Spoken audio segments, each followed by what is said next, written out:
Assalamualaikum warahmatullahi wabarakatuh. Halo, perkenalkan, nama saya Fathia Sumaroh, NIM 183131133. Saya dari PIAUD 4D IAIN Surakarta. Nah, di video kali ini saya akan membahas tentang perkembangan sosial emosional pada anak usia dini, usia 5-6 tahun, tentang rasa tanggung jawab terhadap diri sendiri dan terhadap orang lain. Nah, di video kali ini saya akan membahas tentang rasa tanggung jawab itu melalui kegiatan cooking class. Seperti yang sudah kita ketahui bahwa cooking class itu adalah memasak. Nanti saya akan jelaskan bagaimana contoh dan stimulus dari kegiatan tersebut. Nah, seperti yang kita ketahui bahwa rasa tanggung jawab itu harus dipupuk itu saat anak itu masih kecil.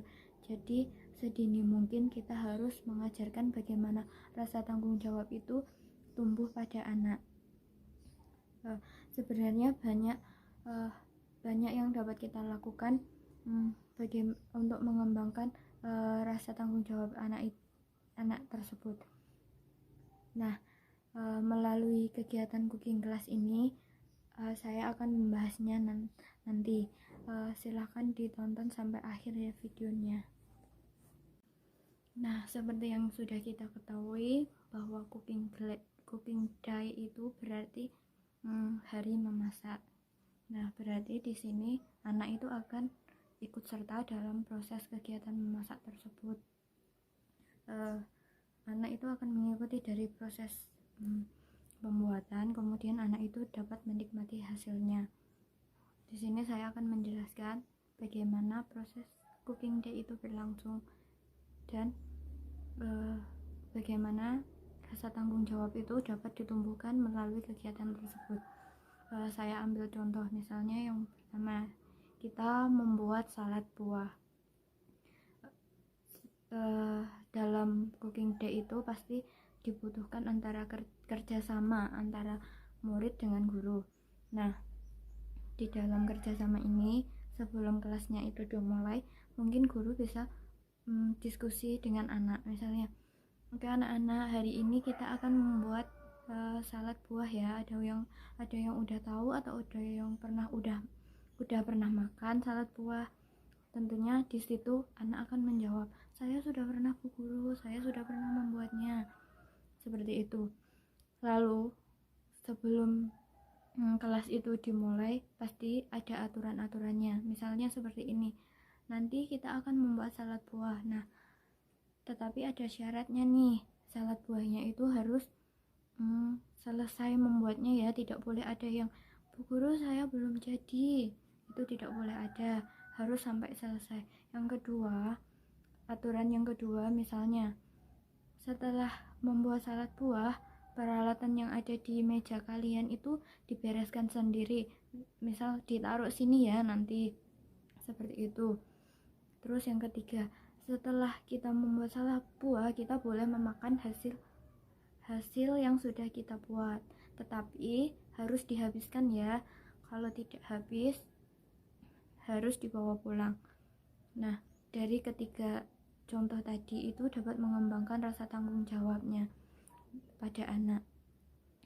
Misalkan yang pertama itu anak itu harus tertib misal dalam memilih dalam mengambil buahnya. Misal di meja itu hanya disediakan satu buah wadah untuk satu buah, jadi anak itu harus mengantri. Nah, itu bagaimana anak itu bisa tertib. Nah, mereka itu sudah bertanggung jawab untuk mentaati aturan. Yang kedua, setelah anak itu membuat, kemudian mereka berhasil menyelesaikan semua itu berarti anak sudah bertanggung jawab dalam menyelesaikan tugasnya. Itu merupakan contoh dari rasa tanggung jawab. Terus yang ketiga, tadi ada aturan mengenai salad yang sudah dibuat itu harus dimakan. Nah, misalkan ada anak yang sudah berhasil menghabiskan, kemudian ada anak yang tidak mau menghabiskan. Nah, di aturan awal tadi kan kalau tidak habis itu harus dibawa pulang. Nah, berarti salad itu harus dibungkus rapi dan dibawa pulang. Itu merupakan juga rasa tanggung jawab. Kemudian anak harus membereskan semua peralatan itu sendiri. Di sini itu ada kerjasama antara anak satu dengan anak yang lain. Nah, bagaimana rasa tanggung jawab itu ada pada anak saat mereka itu membereskan itu. Tadi kan sudah diperintah oleh ibu gurunya, nanti ditaruh sini ya, dibereskan. Nah, anak itu pasti ada yang mau dan ada yang tidak. Nah, di sini itu kita bisa, ayo, tadi kan sudah memakai alatnya, berarti harus tanggung jawab untuk membersihkan, seperti itu. Lah, itu merupakan juga tanggung jawab. Mungkin ada anak yang asik bermain, ada anak yang masih menikmati dan tidak mau membereskan peralatan tersebut. Lalu contohnya itu ada contoh lagi itu misalnya kayak seperti membuang sampah. Pada saat biasanya anak itu akan membuang sampah itu secara sembarangan. Nah, guru itu bisa memberikan aturan di awal tadi. Nanti kalau membuang sampah harus di tempat sampah. Misal ada buah yang jatuh, misal buah naga, nah itu harus dibuang di sampah.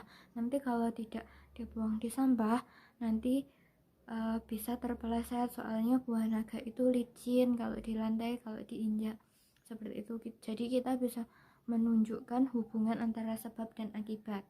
Jadi anak di situ itu akan paham. Kemudian untuk memahamkan itu mungkin teman anak yang lain itu bisa mengingatkan, tadi itu buah naganya jatuh, harus dibuang di tempat sampah, nanti kalau enggak ada yang jatuh kan bahaya, seperti itu. Anak juga akan memahami. Nah, untuk kegiatan cooking class ini dapat dianalisis mengenai tentang perilaku anak. Guru itu selain dia membantu, dia dapat mengamati anak. Jadi di dalam cooking class ini bisa menggunakan penilaian catatan itu.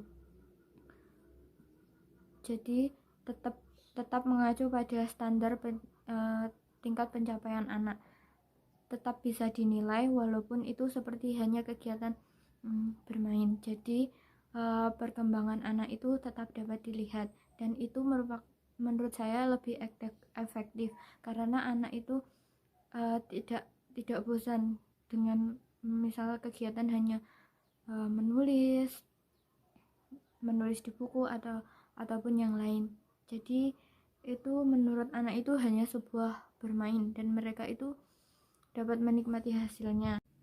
Nah, tadi merupakan penjelasan dari kegiatan cooking day untuk menumbuhkan rasa tanggung jawab terhadap diri sendiri dan terhadap orang lain. Mungkin itu yang dapat saya jelaskan. Sebenarnya itu tidak hanya kegiatan tersebut, banyak kegiatan lain yang dapat menumbuhkan rasa tanggung jawab terhadap anak. Itu hanya merupakan salah satu contohnya. Jadi kita tetap bisa mengembangkan rasa tanggung jawab anak itu walaupun tidak menggunakan kegiatan tersebut. Misal kita di rumah itu kita bisa rasa tanggung jawab anak itu dapat dipupuk melalui ketika dia itu membuang sampah. Misalnya kita kalau membuang sampah itu harus di tempatnya. Itu juga merupakan bagaimana anak itu bertanggung jawab untuk mentaati aturan. Kemudian selain dapat menumbuhkan rasa bertanggung jawab itu, anak itu juga dilatih untuk disiplin. Menurut saya yang terpenting itu kita harus menanamkan semua itu sejak anak itu kecil. Jadi anak itu akan terbiasa dengan sendirinya. Kan anak itu peniru yang baik. Jadi apa yang kita lakukan itu akan ditiru anak. Selain kita tidak hanya kita itu menyuruh, jadi anak itu kita berikan contoh. Nah, anak itu secara tidak langsung mereka itu pasti akan meniru apa yang telah kita lakukan. Seperti itu. Cukup sekian penjelasan dari saya, semoga bermanfaat. Terima kasih sudah menonton. Wassalamualaikum warahmatullahi wabarakatuh. Terima kasih.